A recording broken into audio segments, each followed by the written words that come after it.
Hello, good evening everyone. Welcome to Kubernetes Sri Lanka. So this is the last event of the year. So for the first time, we are hosting a panel discussion about the containers and Kubernetes and what future holds. So let me first introduce our panelists. First of all, Kanchana, who is the Vice President and Product Manager at WSO2. And the second panel is going to be the Nilesh Janandana, who is the architect at WSO2. And next we have Murali Pallaru, who is the principal engineer at SUSC. And also we have Eric Newcomer, who is the CTO at WSO2.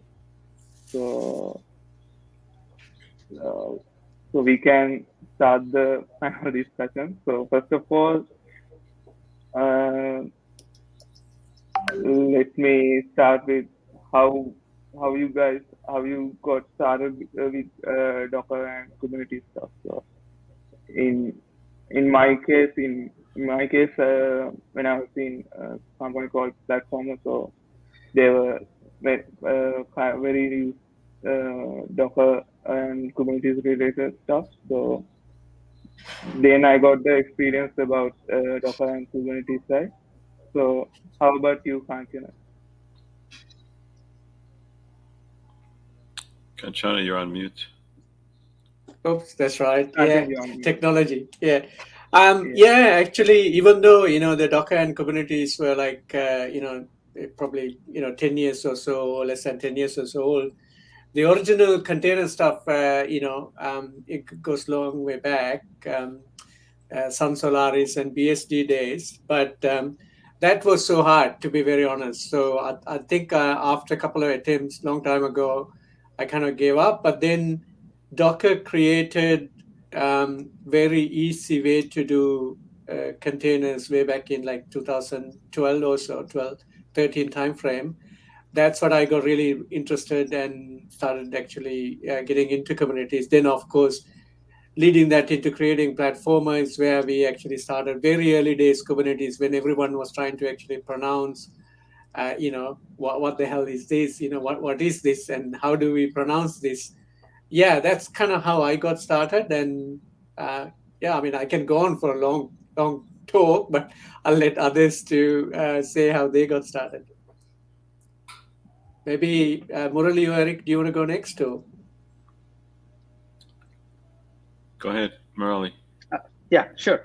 So my journey has been very interesting. So I was from the networking background, working at a different company before I got into the space. I was doing more embedded hardware and embedded software work. And one of the ex-directors, he just reached out to me saying that, hey, we are building out this new platform for containers. So that got me excited, and that's how I jumped into this technology. And it's been almost like 7.5 years journey in the container space. And obviously, when I first started, there were like so many offerings. We had Docker Swarm, we had a lot of other things. Even Rancher had its own orchestration tool called Cattle. You know, but now things have kind of converged, and we just have a single winner, pretty much like Kubernetes. So that's where we are, and that's how my journey started. It's been very exciting.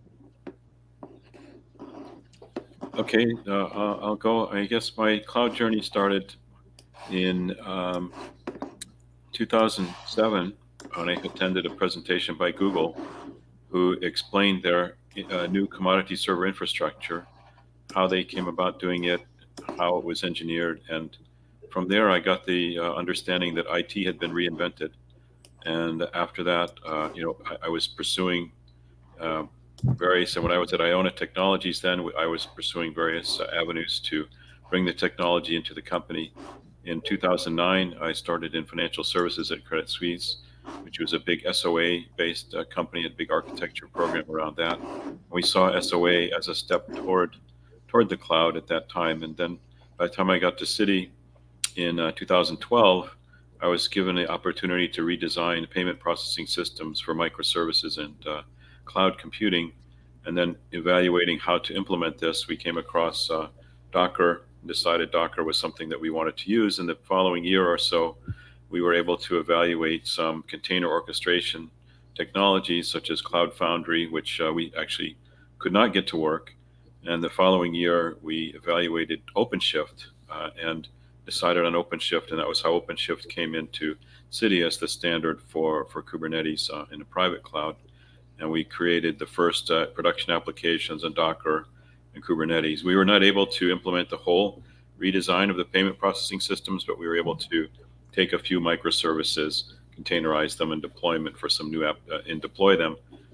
applications. And that really was how City got started on their cloud migration path that they're still following today. And then joining WSO2 a year ago, I really was very interested in the next generation of our products and how they can be adapted to work in the cloud native environment. And very happy that Kanchana, Nilesh, and Camilla joined WSO2 as Kubernetes experts to help us build up the platform from there. Because once, in my view, in terms of the journey toward cloud computing through microservices, containerization, and container orchestration, that was the last big piece in the puzzle of standardization for the platform for deployment on which we can start to build abstractions and build products, assuming Kubernetes is going to be there. So, very excited about this evolution and the next steps in our journey.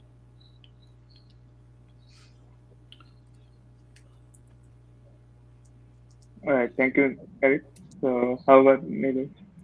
Yeah, thanks, Camila. So when I first got introduced to Docker, I think back in 2015 or something, I was a full stack engineer, and what happened was I was developing this feature where we were doing some image conversion or resolution conversion or something like that, and it worked on my machine, and I shipped it to QA, and it didn't work. And that's where then a lot of problems came, and then I was actually searching for solutions how to avoid something like that. And that's where I was first introduced to the concept of containers and Docker and all of these things. But unfortunately I didn't get much time to play around with it.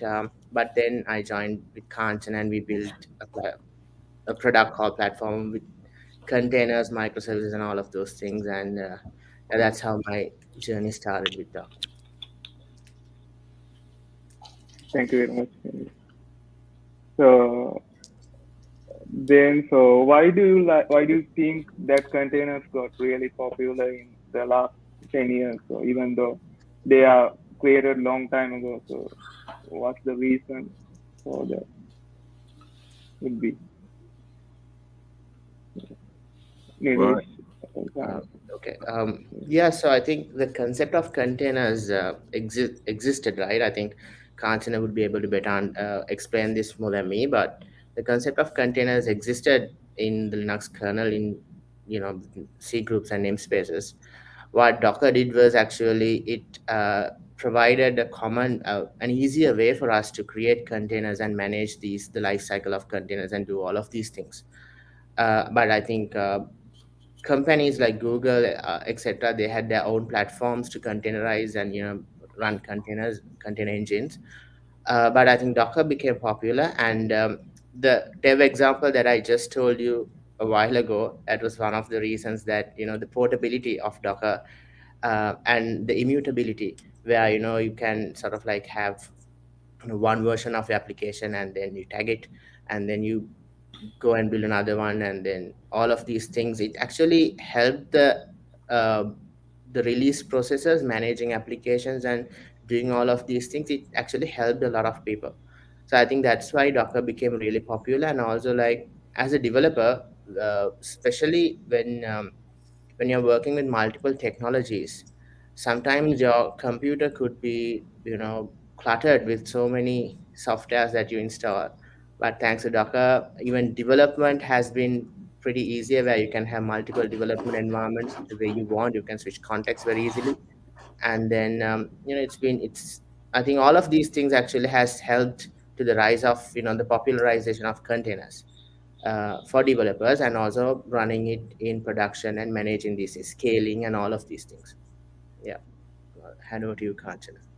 Yeah, maybe I think Eric or Murali Yeah. was going to say, so maybe, yeah, one of you guys can say what do you think, why it was popular in the last 10 years, and yeah, I'll add to it. Oh, I just see it again as in the evolution of cloud native computing as a step forward from the microservices-based architectures. Initially, when microservices, I think there's some controversy over how and who invented them, but for me, it was Netflix invented them together with AWS when they were moving Netflix over to AWS. And initially, they called what they were doing, they viewed what they were doing as breaking up the monolith into Amazon machine instance units, granular units. They didn't call them microservices at that point. But there, so I viewed this as the right level, the right size granularity of programs to run in the commodity data center, which is made up of PCs, small units of computing, needed smaller units of compute.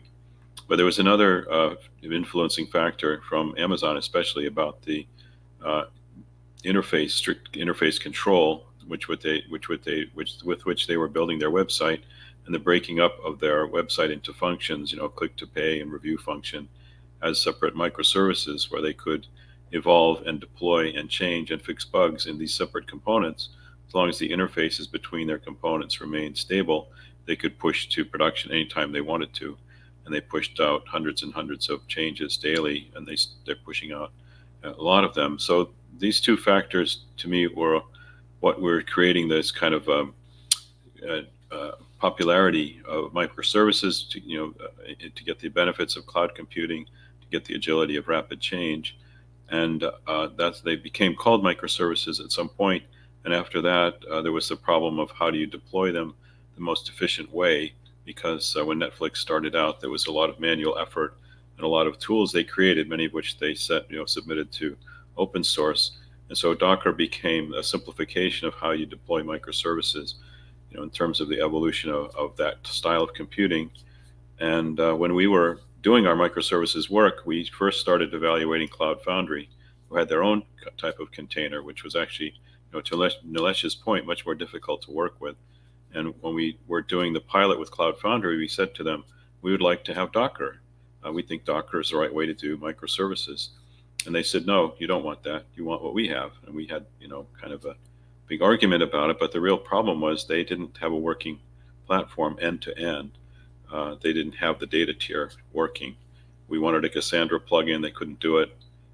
So the next year, we moved on to OpenShift, full support for Docker, Kubernetes. Everything just worked. Front tier, back tier, data tier, everything.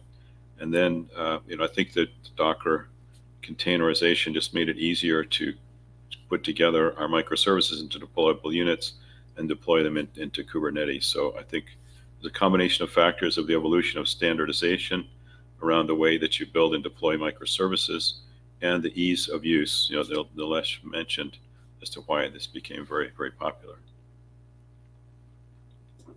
Thank you very much. Thank you very much. Do you wanna go at it, Murali, and I'll have a Yeah. Yeah, I mean, Nilesh and Eric have covered a lot of ground. The other point that I could add is Netflix set out a great example that what is really possible if you have this kind of a microservices architecture.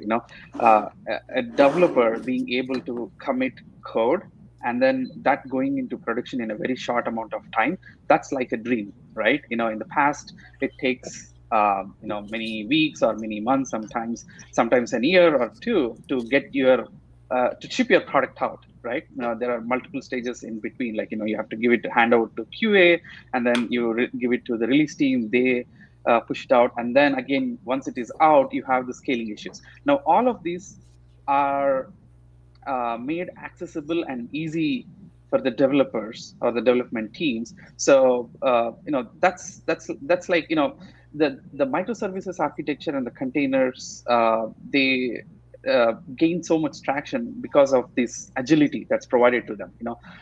Like Nilesh mentioned, there are like so many technical details, like why or how the technologies like Docker or Containerd, they enable, portable,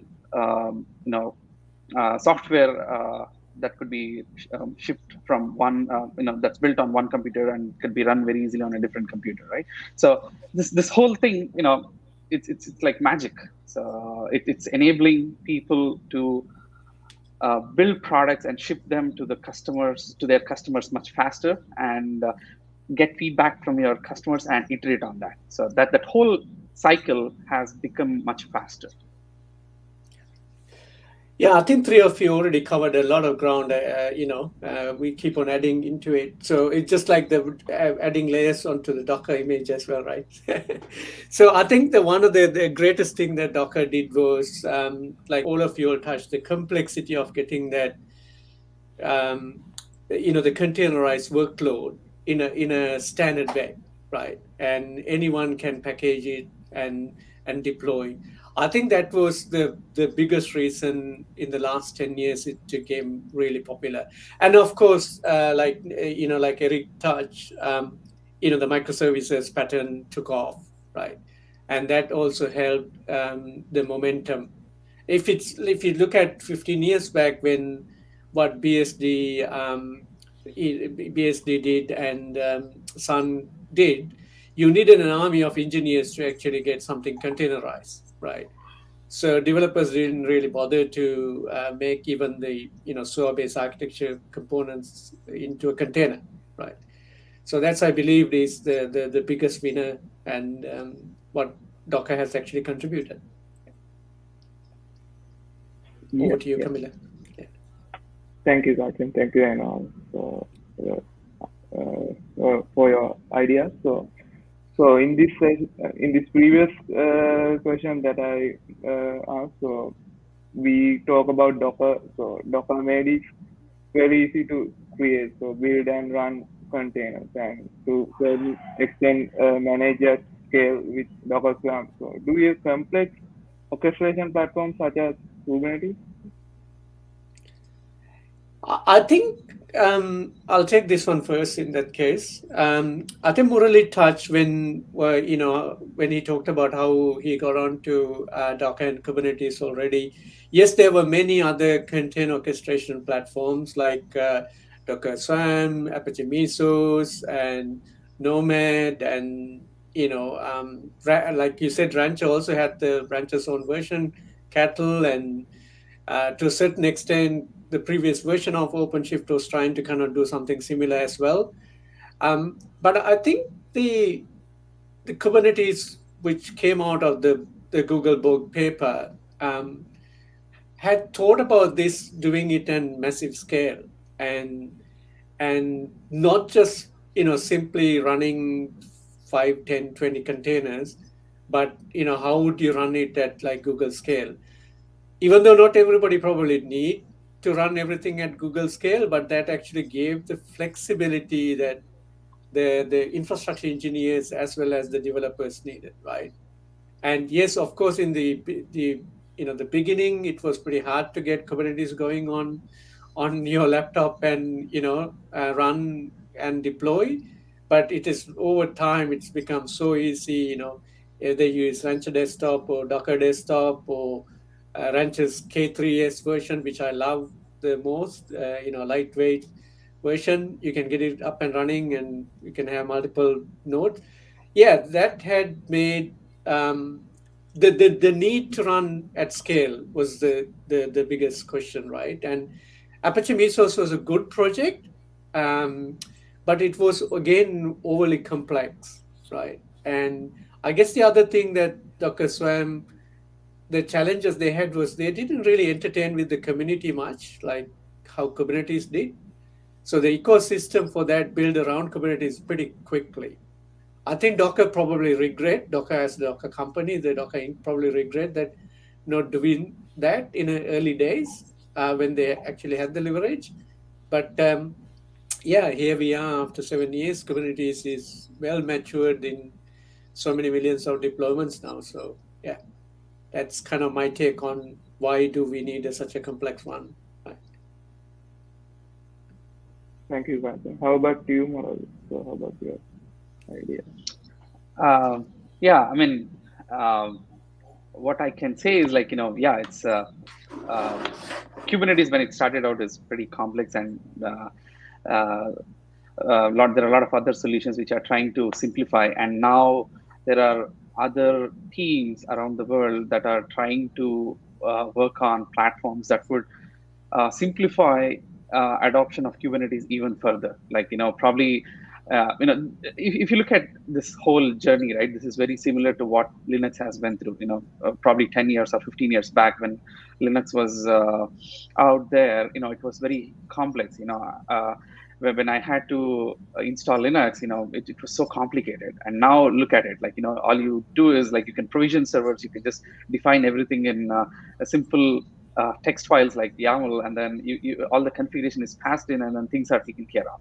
And probably going forward, I think the next evolution would be around this, like, how do we simplify? Yeah, Kubernetes is definitely complicated, but how do we simplify? That's going to be very interesting journey.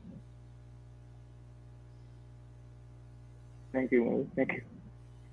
So next we can ask from Eric. How about your idea?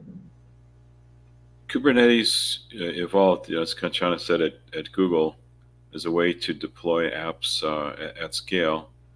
And this, I also understood, came from the evolution of their infrastructure. The commodity server infrastructure is very well adopted now. All the cloud computing companies run it, and many companies have their own private clouds created of commodity servers, commodity components.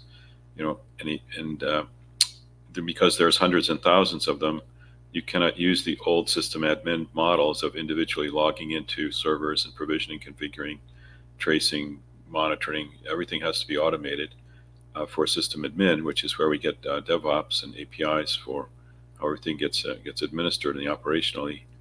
And then for applications, you need to also be able to automate the deployment at this scale, which is what Kanchana touched on. And this is where Kubernetes really came from.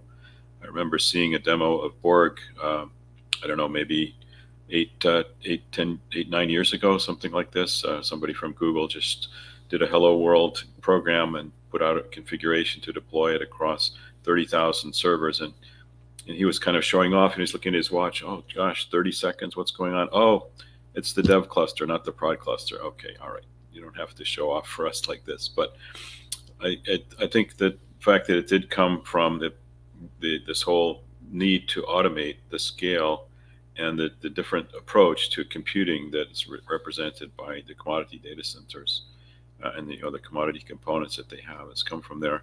And I think Murali's point is very well taken, that we sort of evolved, as we were talking about earlier, through the standardization process of how the applications are built in terms of designing and deploying microservices to get the agility. And for me, I also think part of there was the right size of compute for that type of infrastructure. That was one of the reasons that led to it. Anyway, probably the biggest benefit, as we said, is the agility and being able to fix things quickly and deploy things quickly and automate all of that. Automating all of that has brought all these benefits, but it has taken this kind of separation of concerns where the development is on one side and you reach a point of completion by creating the Docker file. Then with the handoff to the SRE team, typically in the typical model, you give the Kubernetes config file, and then that's how the containers get deployed. And that's led to some of the complexity around how do you set this all up so that it works in a way in which the developers can hand off the containers to the SRE team for deployment into Kubernetes, or how that process is automated, I guess. But again, to reemphasize what Murali said, now that the standards are there for all of this and how this all works across all the cloud providers and private clouds, on-prem Kubernetes, various flavors of Kubernetes, I think we've reached a level of standardization which we can start to build up and simplify and abstract further what's going on, because we can make the assumption now that Kubernetes is there and that the standard has evolved for how to deal with all these issues. And now we can start building it and abstracting it. Thank you very much, Eric. So anything else to add, Nilesh? You're on mute. Yeah, I think Eric and Murali and Kanchana, they covered almost everything. So in my view, yeah, when containers were introduced by Docker to the community, basically when it was easier for them, when people were adapting to microservice and all of those things, and then the problem came where how to scale and manage these microservices, how to schedule these things into the computing nodes that you have, and all of these things have a lot of problems. So that's where Kubernetes came. And yes, as Kanchana mentioned, there was other players like Mesos and Docker Swarm and etc. But I think the huge plus point for Kubernetes was it's been managing Google scale and running Google apps for the past few years when they open source Borg as Kubernetes. And because of it, the community actually, with open arms, they accepted Kubernetes and they went with Kubernetes. And thanks to the community only, because then all the gaps and everything that was missing on Kubernetes, the community contributed a lot and just started building and building and building and became a huge ecosystem, which made Kubernetes a standard today. And others just lost the race because they didn't. I mean, they tried on the community, but because of the stability of Kubernetes, I think the community went with Kubernetes and started improving it rather than try other stuff. I think that's part of it. And talking about the future and stuff, yeah. So the main thing is, as Eric said, Kubernetes sort of like standardizes everything, like how you scale things, how you manage and schedule applications, how you update them. Rolling updates and everything has been so easy on Kubernetes. Whereas if you were to do it manually on the cloud with VMs and all, it's a lot of things that you had to do. So a lot of things have been automated. A lot of things has been easier. Uh, Kubernetes is complex, but it makes things a lot easier once you get the hang of it. And that's where the edge and everything. Managing running Kubernetes makes everything a standard right now, and that's what I see for the future of Kubernetes. Thank you very much, Nilesh. So we have a question from the audience. So let me take it. This question from Chirat Bandara. So, as there are various various tools for container orchestration other than case, there are container tools like Docker. So among them, what makes Docker special and famous?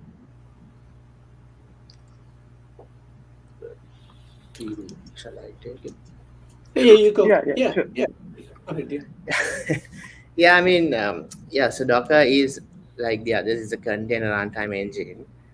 And I think what makes Docker special is it was the first, isn't it, that actually allowed us to easily go create and manage the life cycle of containers, and the OCI standards and all of these things evolved with Docker. But right now, Docker has some, I think even the new versions of Kubernetes, they are not supporting Docker per se. They are supporting Containerd mostly, and some other Cryo engine and few other runtime engines. Um, so yeah, I think today Docker is still a valid development tool, but when you're running containers on production, I don't think a lot of people are using going towards Docker, but they're using a simplified version of Docker, which is the Containerd, uh, Cryo engine or something else that is that doesn't have the bloat of everything that Docker provides, and just have the minimum things that are required to run and manage the life cycle of containers. That's what I see. That's the answer to this. Can't you have anything to add? Yeah, I think you touch on pretty much what I was going to cover as well. I think the one thing I would say is that the packaging mechanism that Docker brought into the community, that was what was missing previous containerization. I mean, Google had something that they had created internally, which was called "Let Me Contain it Let for me you" or something like that. that, and that wasn't really like, again, it was a big acronym and nobody could remember. But yeah, Docker making it simple was why Docker was such a famous.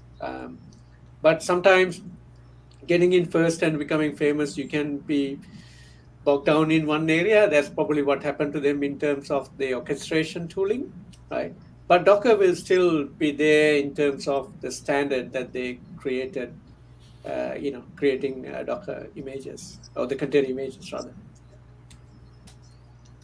Eric, Murali, you'll have anything else to add, or any other tips? No, not really. I think that covers it. The simplification was the Yeah. major advance, and the community rallied around it and became very quickly adopted as a standard. Thank you very much. So now we have another question from another member. How would you compare HashiCorp Nomad with Kubernetes in terms of enterprise orchestration and scale of complexity? Each name one of the steps for scale. I can have a go at it. I would say it depends.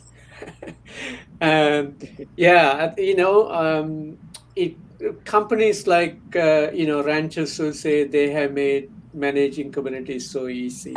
HashiCorp Nomad is a good tool. I'm not saying it's not the right tool, or it's not something you should select.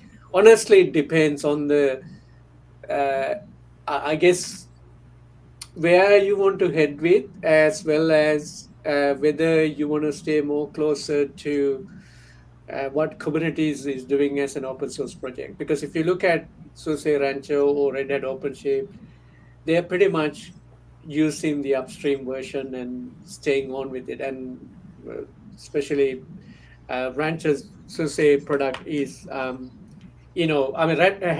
hats off to Red Hat as well, but the why, I guess, probably talk a little bit more, not because Murali is there, but that product is completely open source, right? Red Hat got two versions. One is a commercial add-on, and the other one is the open source version, right? Both are pretty good. We can still get going. And HashiCorp has the same concept as well. I think Nomad probably 100% open source too, but yeah, you can get commercial. I mean, honestly, this one, it's pretty hard to say without looking at the scenario. My opinion is it depends on the skill sets you have internally and how much further you want to stay closer or away from what Kubernetes is doing. I guess one thing I can add is the question of what's the significance of the difference in terms of Nomad as an implementation of Kubernetes, as far as I remember. Nomad did a little bit more than Kubernetes before they actually started using that as a tool for Kubernetes. Okay. Right? Yeah. So similar to Cloud Foundry, sort of. It is similar. Okay. Not so much like Cloud Foundry, Eric. It doesn't have a pass, but it actually kind of does the orchestration bit, right? And some people think it's much simpler to do it. Yes, in some cases. And it scales well as well, similar to Kubernetes too, managing containers. But then again, it's slightly different standard. So if you deviate from it, you could be kind of on your own in some ways, right? Yeah, I know we hear about it from some of our customers when we talk about our Kubernetes tooling. They ask whether we're going to support a Nomad and Rancher and OpenShift and so on. And usually we say yes, because we're working at a level of abstraction across implementations of Kubernetes. So I guess maybe the key question is, to what extent are the differences material to the abstraction or impacting the ability to abstract across? That's right. Yeah. Maybe Murali can add, because he's probably have a lot more in depth in terms of the comparisons between the two. Yeah. I mean, off late, I've been having a lot of discussions with our customers. They ask a lot of questions, and similar to the answer that you gave, I have been saying more of it depends. I need to know more. So, so I would probably say the same. It's like, if I were to give you an example, right? Like, I personally love cooking, so I'll give an example from the kitchen. Like, you have a set of knives, right? Like, you can obviously use a bigger knife to cut a small fruit, and it works. But is it again depends, like, is it comfortable for you? How big are your hands? Blah blah blah. The same way, your business use case is what determines what is the right tool. Maybe the thing is, like, instead of asking what is the right technology, or which is a popular technology, which tool, rather you should ask what is the problem that I'm trying to solve, and what is the best solution for this For particular me, problem. yeah, that's For right. me, yeah. Exactly. No, 100%. I think I agree with you on that one. And like, I mean, Nomad will definitely have really good backing from HashiCorp. No two words about it, right? So that's one, Correct. I guess, the good part of it. Yeah. Yeah, I'm a big fan of HashiCorp Terraform. Yes. I personally use it a lot. I use Vagrant, so they're great tools, and I'm sure I haven't had a chance to play a lot with Nomad. I'm sure it would be a good product. So yeah. Anything Like, else to add, Nilesh? Yeah. so one key difference that I saw, when I looked into Nomad a couple of months ago, one key difference I saw was that Kubernetes is an end-to-end container orchestration platform, whereas Nomad is simpler, and also it tries to address the legacy applications as well, managing and scheduling these legacy applications, these binaries and all of these things. It's not container specific. So that's one big difference that I see between Nomad and Kubernetes. But it also depends on, as Kanchana, Eric, and Murali said, it depends on the use cases, what solutions you're going to solve. Are you going to keep working and managing your legacy software? Or are you going to evolve into microservices and manage your microservices? Depends on the use cases, and then you have to choose accordingly. And I think he had the second part as well. Is Nomad a one for one swap for K-test? Again, it depends on how complex you have gone on Kubernetes, right? Yeah. If you had quite complex, it might not be just a simple swap, right? And yeah, but once again, like these things, when you like Murali said, right, you want to use the bigger knife or the smaller knife, or you want to use a combination of, right, in your different environment. I think once you go on to it, even though they can be very open and it's open source, you can have access to. You got to be carefully how much changes you're gonna do, right? It's not something you can swap over overnight, right? So it has its pros as well as it has its cons in terms of you're already committed to, and you could be long way down the track. I would say, yeah. I would say Nomad as a one for one swap on Kubernetes. I wouldn't say yes, because I think Nomad is still it's at its infancy, isn't it? Whereas Kubernetes has evolved, and there's a lot of ecosystem. People have developed a lot of plugins, and there's a lot of use cases have been covered by Kubernetes, where Nomad is still catching up, around those things. So if you have a simple microservice scenario, then fine. But if you are going a little bit deep, if you are going a little bit complex, you're having volume mounts and all of these things. If you go as far as service meshes and stuff like that, maybe maybe I had to sort of like see and evaluate and see if Nomad probably solves all your problems. Can't really say Nomad is a one for one stuff for Kubernetes. Thank you very much, guys. So we have few questions from audience, so we can take the next one. This one from Nali. How we achieve full benefits from microservices to multi-cloud environment. I could start on this one. We were Yes, please, Eric. Yeah. multi-cloud environment at Citi. We had contracts with AWS, GCP, Azure, even with IBM, even though that was not very widely used. And our idea was to start with OpenShift because of Red Hat positioning this as something that ran on all the clouds, and it did. And we started with our private cloud internally, which we had custom built for us by Dell, and ran OpenShift there. And then we started to think about how are we going to move this to the clouds. So our idea was whatever we did on the private cloud with OpenShift, we could take to Amazon or GCP or Azure or even IBM cloud if we wanted to. And we did a pilot. I did a pilot myself. I did the design work and supervised the initial work on pilot on AWS, we deployed our Kubernetes-based apps using OpenShift. And the challenge was on the security side. We had to do a lot of work with the VPN configs and the different account configs and the different security tools integration to achieve some of the same things that Amazon was providing out of the box with was it GKE, what they call theirs? I've lost kind of track of them. ECS, so you're ECS, to sorry. yeah. GKE is Google, of course. Yeah, ECS. EKS. So there's a trade-off, and I think the complexity of fitting in a general purpose solution such as OpenShift that works everywhere versus going with the native platform Kubernetes, which is integrated already with all the ancillary services on the platform around security and monitoring. This is not a straightforward decision to make.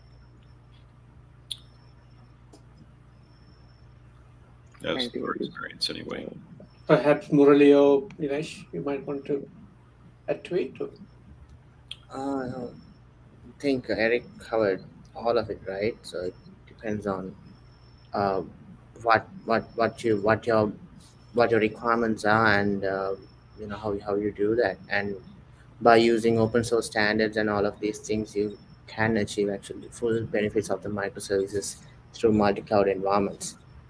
And I remember back in 2018 or something when Kelsey did a demo where he was using Google Cloud GKE, and then he was he used AWS Lambda, where he used to upload some file to S3, and then AWS Lambda triggers a function, and that function goes to GKE and does some stuff, and then goes back and updates the file that was uploaded. So that was a multi-cloud example, and he was just showing how seamless it is with standards and all, how to make them all together.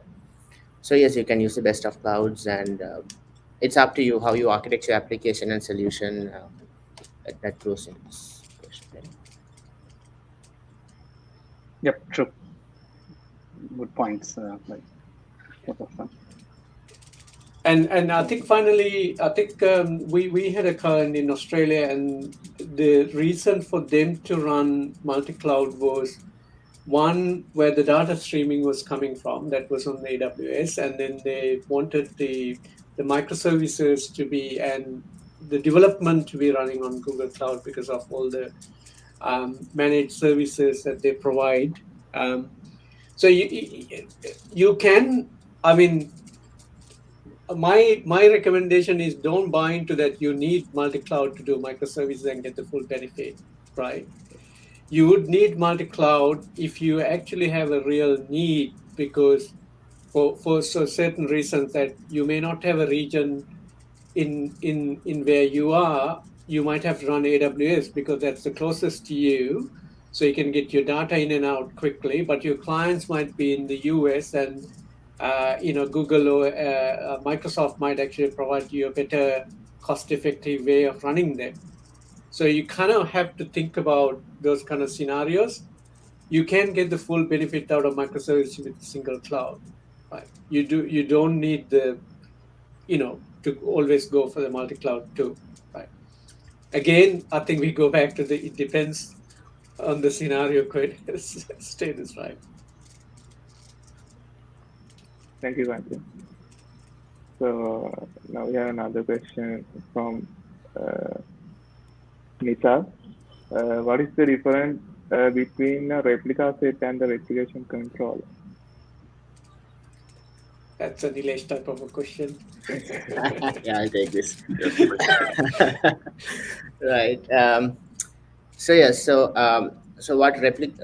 replication control is actually deprecated. So what replication controller, the sole purpose of the replication controller is to sort of like say or manage X number of pods for a given template. Whereas replica set, it's the evolved version of replication controller, where it supports labels and additional features. And also how pods, replica sets, and deployments work together is like, whenever you change a deployment in Kubernetes, a snapshot of that deployment is created as a replica set, And then that replica set actually goes ahead and creates your pods and manages the pods. When you change your deployment, again, a new replica set from that snapshot is taken, from that deployment snapshot is taken. And then the new replica set is gonna, scale up and have, if you have 3 pods, then it's gonna scale up to 3 pods, and the old replica set is gonna scale down and be 0 pods with a sort of like rolling update fashion. So I think that's a simple answer, right? Replica set sort of like replace replication control. It's deprecated. Yeah. That's right. Yeah. That was about a few versions ago, right? Yeah. Yeah. But I think these YouTube training videos and all, they still talk about replication controllers because they are old. Right. Thank you, Nilesh. So we can next move on to the Mohammed question. Seems like a lot of companies heavily rely on KH nowadays. Can we rely on it going to be to the future? We talk about vendor lock things when it comes to cloud. Assume no prob here obviously. Maybe I can take that. Yeah, go ahead, Murali. Go ahead. Yeah. So obviously, if you have to predict future, obviously everybody will say, we can't predict the future. But based on my experience working with so many of our users and customers, I can say that Kubernetes is going to be the new standard. Just the way Linux has become the standard for managing your servers, the operating system layer, Linux has been standardized. In the same way, Kubernetes is going to become the standardized layer of how you manage your compute, storage, networking, and it is going to enable the standard of how you manage your whole application lifecycle. So Kubernetes is not going away. That's my prediction. And talking about vendor lock-ins, it's an interesting question. We have so many clouds. Just if you take the top clouds, like you have AWS, GKE, each of them offer a lot of specialized services. They're very similar, but each one has its own unique offerings, pros and cons. Now, when you're trying to consume these multi-clouds, right? Like, you have to evaluate, what is the least or least common denominator. Like, for example, Kubernetes is one tool that is kind of abstracting the underlying cloud of, like, it doesn't matter if you run a Kubernetes cluster on Google or AWS. Like, you get compute and then you manage your workloads there. But if you are when you're building out your architecture, if you are consuming a certain specialized service from these clouds, then you start getting into vendor lock-in, right? So again, back to that same question. So it depends, right? Depending on your business need, you might end up getting logged in because you need a certain specialized service which is only available in a certain cloud, and you build your architecture around it. So yep, you end up with a vendor lock-in. But there are ways, like if your goal is for sure to be vendor neutral, then you have to build your architecture in that way. At every juncture, at every junction, you have to ask this question: is this going to lock me in? Is it really? Do I really care, etc.? Yeah.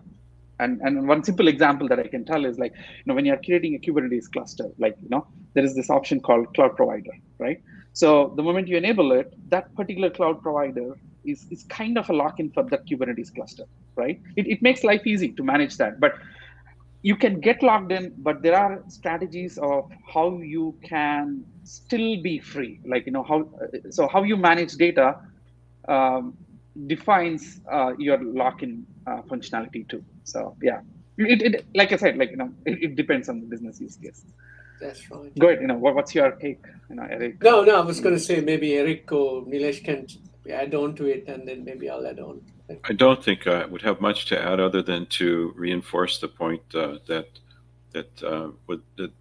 was made about the standardization of Kubernetes, indicating it's going to be here for a while. So just as an industry observer, seeing the process that Kubernetes went through to evolve to become the standard and how widely adopted it has become, this signals to me that it's going to be there for a long time, because there's so much investment in the industry in that you might call battle over standardization. So many contenders were fighting it out for what has become the standard. And once that battle was ended, it became widely adopted as a result. And I think that kind of industry dynamic indicates Kubernetes is going to be around for a long time. Correct. I mean, add to that, I think Mohammed, you may have even seen the person asked the question, may have even seen like companies like VMware is adapting it. In some ways, it's kind of cannibalizing the bigger business, their own VMware business in some sense, right? Because Kubernetes is open source, so they can't go charge kind of like similar licensing and what have you they charged in the past. Cloud Foundry had to do it as well. Exactly. I mean, Red Hat did it too, right? Red Hat had something else before Kubernetes, and yeah, they had to do it. So lock-in is an interesting thing though, because like Murali said rightly, how you manage your data and what you integrate with that cloud becomes your decision, right? Am I happy to be locked in with AWS, these S3 and some of the other services, or I go with some of the Google big data services because I'm going to do my big data stuff in the Google, right? So it is in a way, yes, you're locking in, but yeah, I guess you got to weigh in as to which is best for me. Because if you try to, I guess, keep very neutral, it's going to be very hard because you're pretty much architecting your own cloud, right? On top of, someone else's. Right? Not saying you can't do it. I mean, there are companies that have done that, but is that what everyone else wants to do? Because it probably may not be, from a business outcome perspective, may not be beneficial for you, right? The good part is that don't think the vendor lock-in as the vendor lock-in you had previously, like Oracle or IBM or so on and so forth. This is a different kind of lock-in, and the flexibility is within you. And some of these services like Cloud Functions and even storage and things like that are also kind of getting into the stage where they're becoming kind of a little bit neutral. But obviously, those cloud providers don't want to go, let you go anywhere else, right? So they will, like Murali said earlier, they will provide some specialized services to keep you on, right? That's kind of the way indirectly they're locking you. Yeah. Thank you, Kanchana. So now we can take the next question. How does Kubernetes simplify containerized deployment?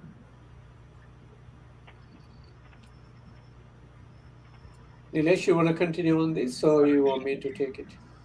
You can take it, Kanchana. I think we touched on this, few times, the standardization of the complete application lifecycle management, right? VMware, kind of made the virtualization kind of the standard, even though there were other open source stuff, but they were kind of able to do that, and everybody, utilized that. Kubernetes is doing exactly the same thing in a much more open, friendly way, and in a standard way that you can actually manage your application from start to finish, and even when you want to decommission and deploy, right? That's how I believe that Kubernetes is making the containerization deployment standard and simple, but at the same time, there are abstractions added on top of Kubernetes to make your life easier, right? I mean, at WSO2, we are doing similar. Previously, at Platformer, we did similar. And even Rancher with Fleet and others, and Red Hat with the OpenShift stuff doing the same, right? So abstract some of the complexities of Kubernetes to make your containerized application deployment simple. Anyone else want to add anything else to it? I think you covered it, Kanchana. Thank you, Kanchana. So then we can move on to the next question. It's a big question. Yeah. Well, maybe I could start because I think that cloud native technology already is based on the web programming model. If you think comparing to websites, microservices, they're decoupled and can evolve independently. In the old days, you would have a website with HTML and you could click on the link, download the HTML. Next time you clicked on the link, it might be a different HTML. They evolved independently as microservices do. So I think it's a natural evolution that's going to occur. I don't think there's a conflict or needed to have a reaction to that. Thank you. I think adding to that, a small thing is that for Web3, when you're writing proper Web3 apps in the decentralized fashion, sometimes you need focus a bit on the storage as well. So currently Kubernetes and them, they do have storage solutions, but I think the storage space is going to be because Kubernetes and them continuously prioritize on stateless, right? But now with the Web3 coming in and then we wanting offshore storage and all of these things, I think the storage solutions will take a little bit more priority, and then it's going to evolve. Probably it's going to evolve in that landscape. Yeah, that's how I see it.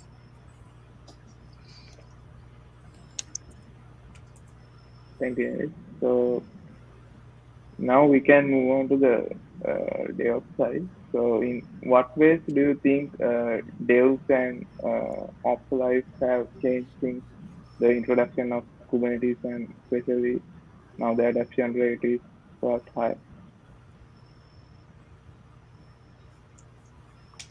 So is the question you're asking is how Kubernetes has helped the developers and operations life easier and or change since the adoption is rapidly increasing? Yeah.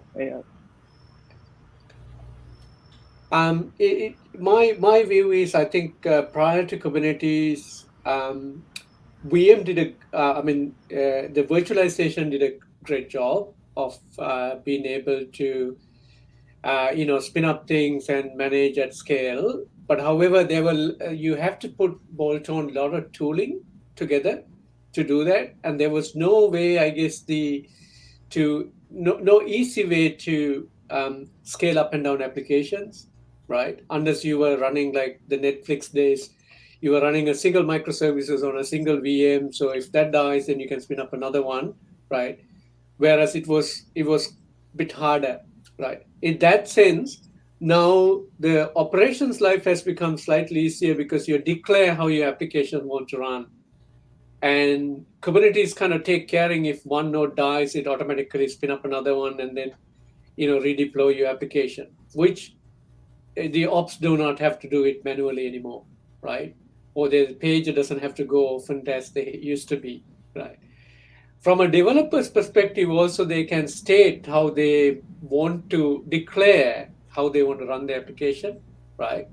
And they can say, normal time run 2 replicas of my application, and if it scale up, during Black Friday or Easter Monday, or whenever you have any specials, scale up to 1,000 pods, right? And then scale it back down, right?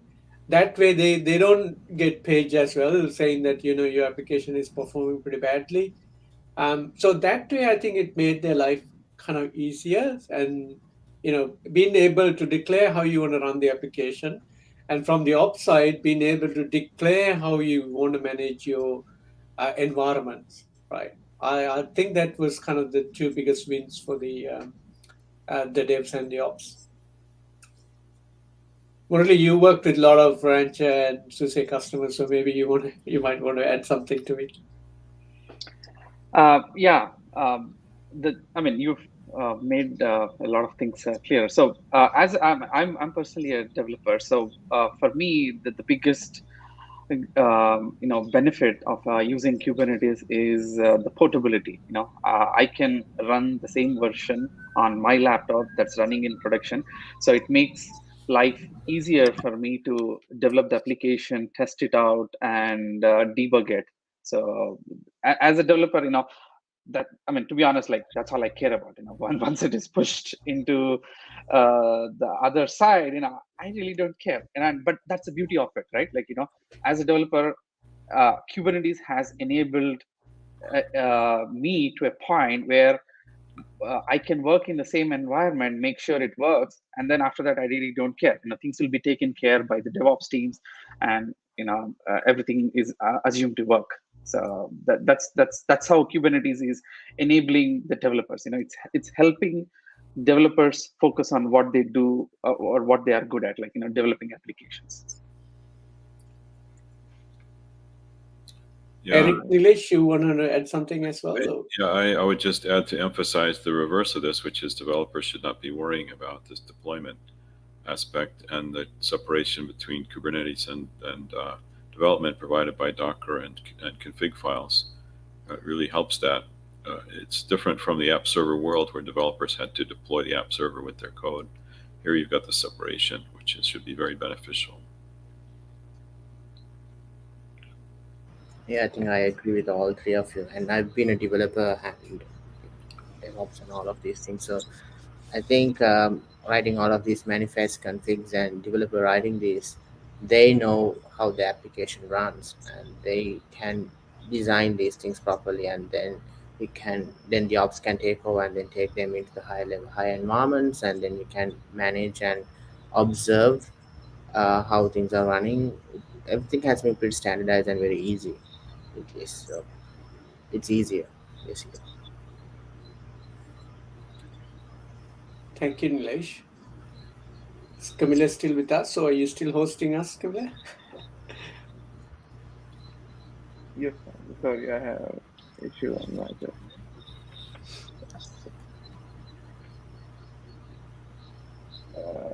So now Kubernetes going everywhere. So cloud, edge, so will this be realistic? I think we answered this, right? I think we indirectly answered this. I think Indirectly. Murali touched on this, like Kubernetes practically running everywhere now. Yeah, it is becoming realistic, right? I mean, I know some of your customers, Murali, you'll run like even on POS machines, right? Like, the retail customers running K3s on Correct. POS machines. K3s. Yeah, so Correct. So it's becoming real. I mean, I run mine on Raspberry Pi to do some monitoring and stuff at home. So yeah, I think it is becoming reality that's running everywhere. Eric, you anything you wanted to add? I just can add the observation of I've seen Kubernetes now being available for edge computing versions of it. So it's really expanding at the moment in adoption still. So I think this is another sign. Thank you. So we have another question, two questions from C2. How will be future of service mesh and service bus? This is your area, Eric. No, I was going to say you, Kanchana, because no, I can answer that as well. But I think service bus, I think probably maybe you wanted to say something. And service, then maybe, service bus probably is not a concept that works in the cloud very well, especially with the decentralized and decoupled microservices architectures. Service mesh is potentially replacing some of this, but there's a whole discussion on that. And I think, Kanchana, you could kick us off on that one. Yeah, I think the service mesh was created for a few reasons. I think the original idea, I think, came from the telco world, where when you create these networks and you're pushing out configurations and you want A to talk to B and B to talk to C, and in a more secure fashion and in a kind of standard way. What the service mesh help in Kubernetes is where where you actually wanting to add things like security, like mutual TLS, for example, or service A in a cluster, cluster A wanting to talk to the service B in cluster B, for example. How do we do this from a secure perspective? Manage traffic, do things like circuit breakers and so on and so forth. But the whole service mesh is also evolving really fast, right? I mean, Istio and Linkerd are, the two of the most popular ones, but recently with the massive adoption of eBPF and things like that, that even getting into a stage, do we really need this sidecar based service mesh approach, right? So this is an area, I think, like one advice I would give to anyone is, if you're running 2 or 3 microservices, so you shouldn't worry too much about service meshes, because it itself is actually quite a lot of overhead. I know some may disagree with me in this phase. They say, even if you had 2, it's probably best to have a service mesh. But I think, like, I go back to what the analogy that Murali took. You want to cook and you want to cut a fruit and you want to get a big knife or a smaller one. And if your fruit is like a strawberry, do you want to use the chopping knife or you want to use this smaller one, right? So sometimes you don't want to use a sledgehammer for something small, right? While service mesh is it's great when you have complex, lot of microservices and a lot of security needed, and between departments or between clusters. The downside of it is actually it can add a lot of overhead as well. Right? Service bus, I'll agree with Eric. You do tend to use it because we come from that background where in a service-oriented architecture, you had the service bus in the middle, right? But in a distributed architecture, it is pretty hard, because if you think about it, your microservices are distributed, right? And if you're relying on a single service bus which is central, it may not work, because what happens if it is only in a one cluster, it hasn't scaled into the other cluster, right? So if that cluster that actually has the service bus, now all the other services in the second cluster relying on it, right? So this is a topic for for another time. I think we can have a half an hour discussion around this, but maybe I'll leave it, Murali, Eric, and others to add anything they might want to say. Yeah. So service mesh is interesting topic. It offers like a lot of interesting features, very good features. Like one of the things that has been mentioned, like security is the main reason why a lot of people are adopting service mesh. But if it were possible that if I could pick and choose the features that I want from service mesh, the adoption rate of service mesh would increase dramatically. Like Kanchana mentioned, the biggest hurdle at this point is it's too complex. There's a lot of overhead for a lot of people who are just starting out. It's a great solution for enterprises, because in an enterprise, for example, if you look at any financial bank, they have like hundreds of microservices running inside the company, and they want to ensure like the highest level of security for the communications that's happening between these applications. Then it really makes sense. And if you just have like a couple of services, probably it's an overkill for your use case. And the other example that I can give where service mesh would be really helpful is like a couple of days back we had a huge outage in AWS US East 1, right? And we see a lot of tweets saying that, hey, my fridge is not working, or I get this notification, blah blah blah. These are like appliances where they are not able to connect to the cloud. It's okay. Your fridge is just refrigerator is going to work, your washing machine is still going to work. But That's not acceptable. For example, if you look at any payment network, right? You can't afford that kind of an outage. So if you service mesh offers this traffic routing functionality and circuit breakers and things like that. Now, and if you can leverage, we had this question in the a few minutes back, like, how do you use multi-cloud? So probably these are some of the use cases which would uh, be a good use cases or case studies for utilizing multi-cloud and service mesh together. So you deploy your app in two different clouds. For example, if you take Istio supports two different clusters running in two different locations. And then you have a certain, like, for example, you have a load balancer in front. Now, let's say your US is completely down. Then you can just do a switchover and you can route your traffic to a different cloud altogether. So these are some of the complex use cases that, that can be addressed by use of multi-cloud and service mesh. But is your business need really that complex, and does it need that kind of a complexity to adopt service mesh? So yeah.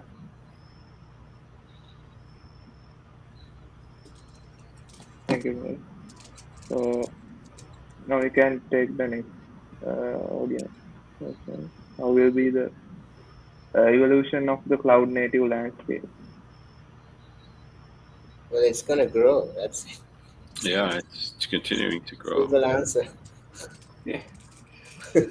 The cloud, the cloud providers, public cloud providers, are competing with each other over how much functionality, how many services they can provide, and this is going to continue. It's their way of differentiating. I suppose at some point things will reach maturity where things will become standard across clouds. So I could hope for that future, but at the moment, I think the divergence is still the way they're competing. Thank you. So this question from Ishmael: what will be the future of eBPF in with Kubernetes? I think we have already seen in this is been used in security, especially like sysdig and even Aquasec and so on and so forth, getting into the lower level for runtime monitoring of containers and vulnerabilities and so on and so forth. And the other biggest area, probably the one that Eric and I had discussed recently, about potential replacement of sidecar-based service meshes to a non-sidecar-based service mesh utilizing eBPF. Again, this can be another topic in the future that we can actually come back and talk to the community as how we might even be able to maybe attract somebody from the eBPF community to come and talk about it. Well, it relates to some of the work we're doing at WSO2 around the Ballerina language to abstract Correct. complexities for web-based programming, cloud-native development. It's a potential to use that Ballerina language abstractions together with eBPF, for example, to eliminate the need for sidecars. Other languages, I think, are exploring the same. Exactly. Yeah. And add to that, I think it's the good news is, I think since the Linux kernel 5.10 or 1.2, it's already enabled, so you don't have to load them into the kernel. So, which means most of the cloud providers will start actually benefiting from that as well. Yeah, and there's some existing language bindings for it, I've seen. That's right. Exactly. Okay. So now we can take the next one. How do you figure the future of architecting resilient application would be if microservices are packed as serverless functions instead of containers?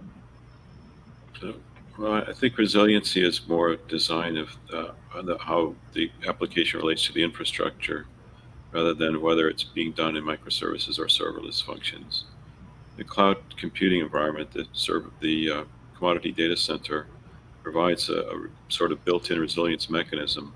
It has an inherent ability to continue processing despite any component failure, disk or network or CPU or even a whole computer. And this type of resiliency is available equally to microservices or serverless functions, as long as they're designed in a way in which their state management allows the decoupling or the failover to another processing unit, I should say. So I think it's going to be very much the similar pattern between microservices and serverless as to how resiliency is handled. Thank you. For the next one, is it worth to write specialized to kube proxies, and why?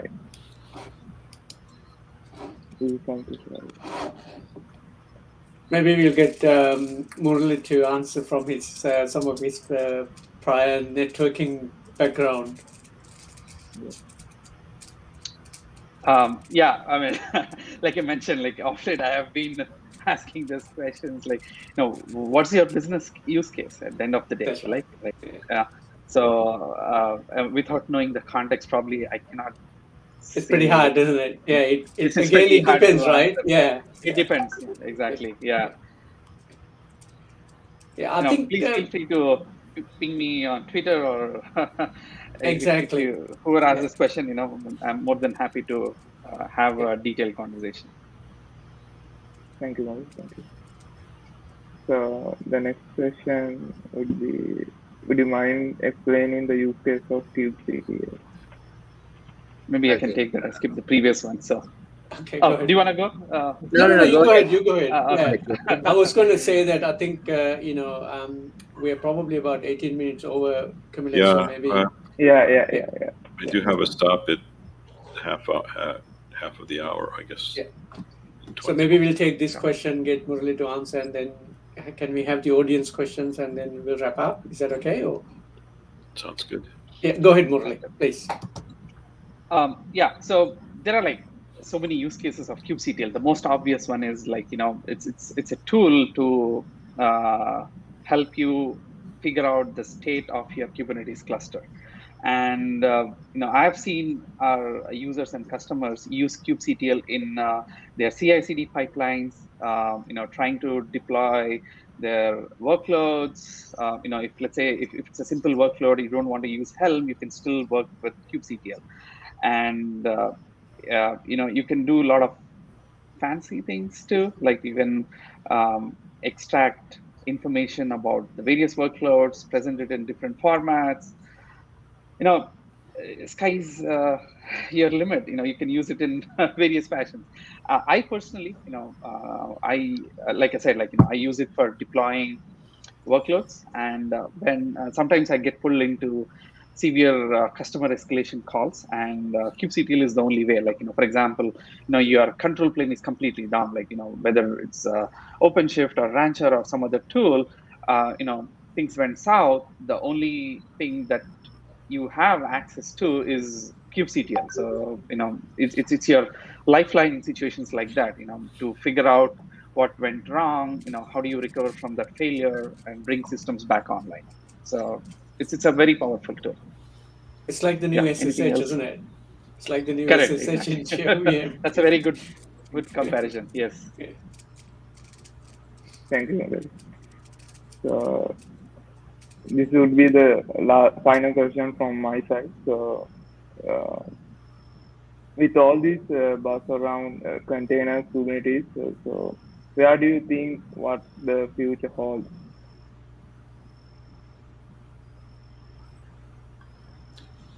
Well, I think we touched on this earlier about the standardization of Kubernetes allowing us to start to work at the next level of abstraction, which is something we're doing at WSO2, something Kanchana and Nilesh have been doing for a while. I think Murali's mentioned this as well as something they're looking at. So now how can we make it easier to configure and deploy? How can we make it easier to add qualities of service, to manage them, to set up things, to administer? So I think it's all, now that the platform is there, about ease of use of configuring and deploying it, and abstracting better the metadata needed to create the configs and deployment scripts. Thank Yeah, you I very think add to what Eric said, I think companies such as Murali's and Red Hat and others will make the life so easier for the DevOps, and like what we're doing, and WSO2 and the other companies will make the life easier for the developers. So like Murali earlier said, Kubernetes is going to be here for a long time, and as Eric's also said, we may not talk a lot about it, similar to how the VMware gone on their journey. I remember 20 years ago, so when VMware came in, everybody want to use VMware on their desktop, laptop, wherever they can get hold. Similar is happening with Kubernetes now, but that interest might slowly go into, I'm a developer, I want to really focus on getting my things out very quickly. Like even I was trying the other day, the Ranch desktop done a nice job in terms of getting everything that you need to get a Kubernetes cluster running. So you don't have to go do the hard work like Kelsey did several years ago, right? But focus on your core stuff. So there'll be those companies who will help the operational side and the others who will help in the application side. And it probably will be de facto for another at least a decade to come. I'm not saying that it will never get replaced, but I can't see that happening in the next 5 years or so. Thank you, Kanchana. Murali, Nilesh, do you guys want to add anything? I think you guys pretty much covered most of it. Yeah. Yeah, me too. Yeah. So thank you very much. So then we can move on to the time doing swag session. So I'll share my screen, and now audience can answer the questions that we get it from the participants. Currently, let me share my screen first.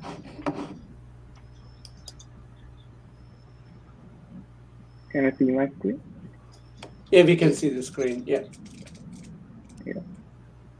The audience answers will appear here, or you will pick up the audience? Yeah, audience answers? can send their answer to the live chat. Okay. So here's the first question: who created the acronym LMC TF5, and what does it stand for?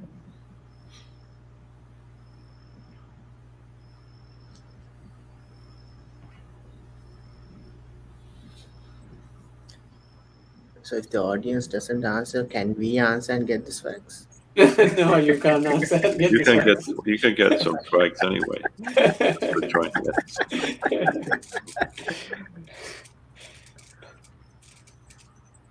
I think we already touched on this one when we were talking. We have a winner, right? Yeah, Ivan. But it doesn't say who created it. Yeah. But we give half swags. Half of it. You capturing the names of them and all that as well, Camila? Yeah. Okay. We move on, yeah? Yes. Kanchana, anyone can share the answer? So how? I think we have a full answer though. I think Surin gave the full answer.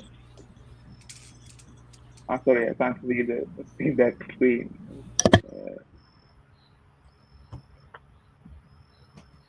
So I think Surin Kodituaku, he answered, let me contain that for you, done by Google. I think that's the correct answer. Yes, the correct that's right. answer, the full answer. The others just give the only explain LMCT.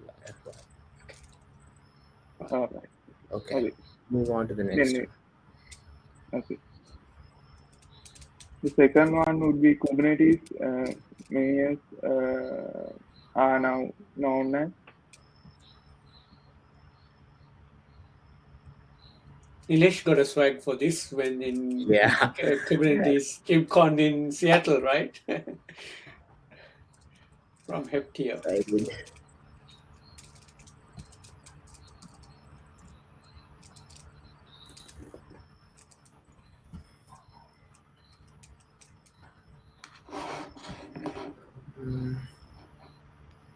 There are a couple of good efforts going on, Mhm. but not quite the answer you're looking for. Where are you guys seeing this? The answers? You have on the sidebar, you have private chat and comments. You just switch it to. Oh, okay, okay. Sorry, okay. In the comment section, Kanchana, so we can move Yeah. on to private and public.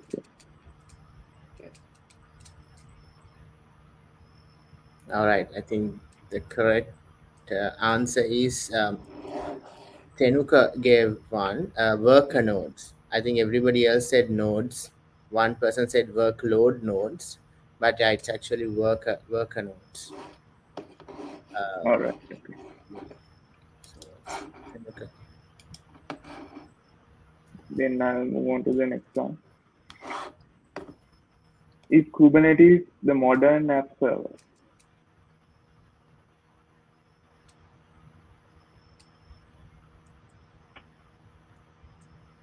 This is going to be a tricky one. Yeah. Yeah. Camila, you're taking down the winners, right? So we can I mean, contact them. it's a yes or no answer, so just take a shot.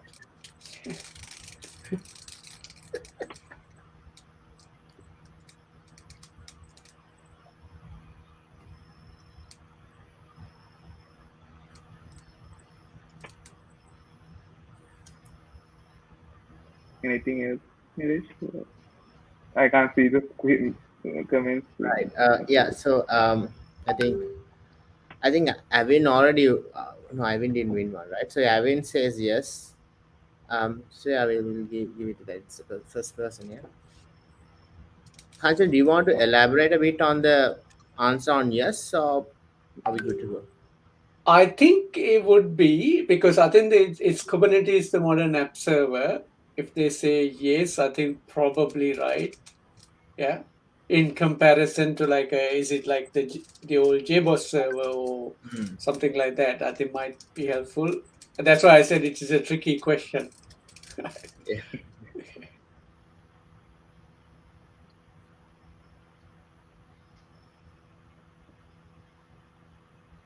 Shall we grab the Yeah, alien we'll move on. answer? Yeah. Okay. So next question would be, does Kubernetes support auto scaling? Now this one, I think we wouldn't just take the answer as yes or no. Yeah. We would probably need a little bit of an elaboration as well. How? Like maybe can say what kind of auto scaling there are. Yes, like yeah, that would be nice. Yes, yeah.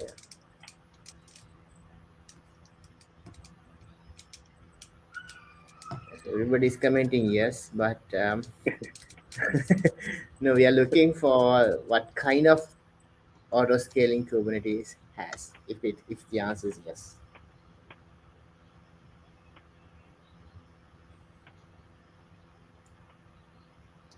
We go one close one.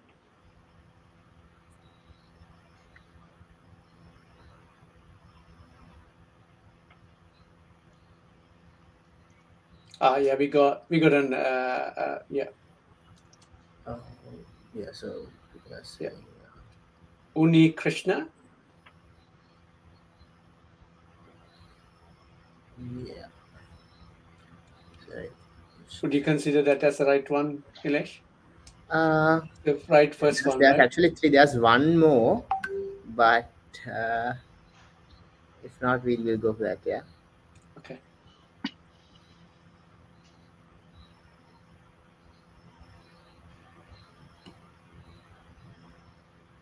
Yeah.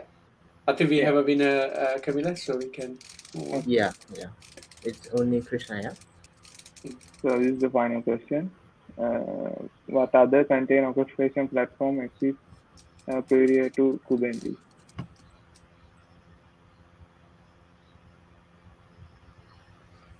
I think Murali and others gave away this answer in our Yeah, discussion. yeah. Yeah.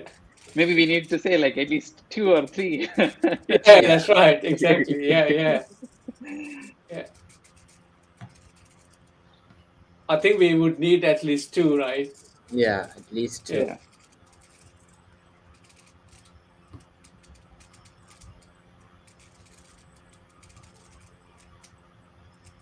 There you go. Somebody is listening to us. Yes, that's an awesome answer. Actually, we didn't think about the Netflix one in ours, but yeah. Oh no, we did talk about the Netflix one. Yeah. Great.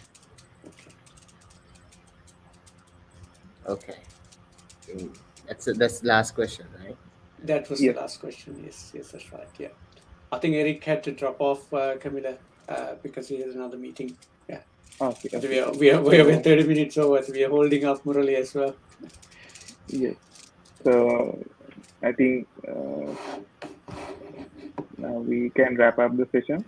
So thank you very much, Kanchana, Nilesh, Murali, and Eric for participation.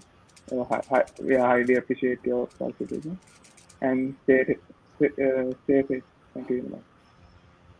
Thank you for once again. hosting me. Yeah, it was really nice having a good discussion with you all. Bye, everyone. Bye. Have a good Christmas and a New Year, and we'll probably hassle you next year sometime as well. Yeah. Sure. Yep. Thanks. Bye. Okay.